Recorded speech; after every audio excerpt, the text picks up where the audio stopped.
Illinois and the rest of the nation marked 1 year since the arrival of COVID-19 on this continent just within the last week. Dr. Ngozi Ezike is the director of Illinois' Department of Public Health and has headed up the response to the virus and the attack against it. Dr. Ezike, thanks for joining us. Thank you so much for having me. In the 1 year since COVID-19 arrived in Illinois, you had a message just at the start of this week saying that you didn't want to have another 1 year marker where you talked about thousands of lives lost and perhaps another tens of thousands of infections. Do you think that we're moving in the right direction at this point? Of course, right now, all the metrics for every single region of the state is moving in the right direction. But that was under intense mitigations. And so the reward for things moving in the right direction is that we get to loosen some of those mitigations and those restrictions. But as has happened already, as we open up, sometimes we go too far and then we end up back up the path of increasing cases and increasing hospitalizations. And so I want us to learn from before. We want to continue to have the ability to do some things that give us joy, but we have to do it responsibly so that we won't have to revert back because of increasing cases, which of course means increased hospitalizations and more deaths. So we want to do this the right way. The vaccines are already on the ground, and although they're not enough, that is helping us get towards the finish line. But there's action that we have to take, and this mask cannot not leave our sight, leave our face. It has to stay over our nose and mouth. It's probably, I'm sure, a very delicate balance when you decide to move from mitigation back into, say, phase 4 of the recovery, and perhaps having to go back into those mitigations. Can you talk a little bit about that process? A lot of people were a little concerned that it perhaps moved too fast over the last week or so. The issue is that people have been doing well for a while, but because we were up against New Year's and thinking that signaling that things were open right before New Year's might cause super spreader events all throughout the state associated with trying to finally put 2020 in the rearview mirror and ring in 2021. So we wanted to wait for some time, make sure that, there wasn't any kind of significant resurgence from the holiday, the extended holiday period, and make sure that those gains we saw would be sustained. And they were 2 weeks after New Year's.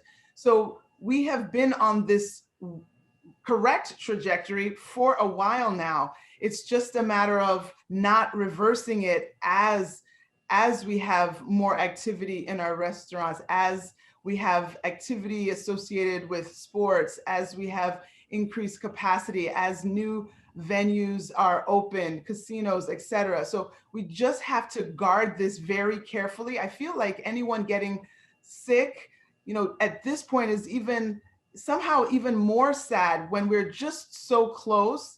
And so we really have to protect all of our health, all our community's health, by doing these simple things. And this mask is so underrated, but it's so powerful. This is the tool we have while we're rolling out this slow trickle of vaccines. You mentioned vaccine and you mentioned masks, and that's right where I wanted to go next. People are still hearing, well, I'm going to go ahead and get this shot. That means that basically the door's open wide for me. But you and other experts are saying, no, you still need to make sure that you're wearing your mask, you're keeping your distance, you're washing your hands. Can you talk a little bit about the science behind that? Right. So we understand that we are in a disaster situation. This is an emergency situation. And so these vaccines, which were monitored for 2 months, we know definitively that they cut back on disease. What we don't know, and what is still being studied, is if you can still be asymptomatic, carrying the disease, not being ill, and still pass it on. And so given that those answers need to be clarified and confirmed, there's a potential that vaccinated, you stay safe and don't get ill, but still could transmit the virus to others who could get sick and much worse. And so we need to continue with our masking. We need to do it universally. We only get the full benefit when everyone is doing it.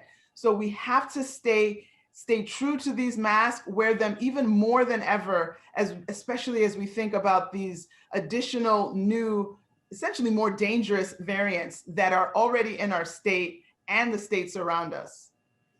Can you talk a little bit about those variants? A lot of people are hearing in the news the UK variant, that we're starting to hear more about a variant coming out of South Africa. And then, of course, there are variants that we're identifying here in the United States. They may be more contagious. They may cause more serious illness. What are you most concerned about? All of that and then some. Obviously, we know that just the variants that we're familiar with here, has caused the nearly 19,000 deaths that we've seen, and still logging, unfortunately, more names to that list every single day.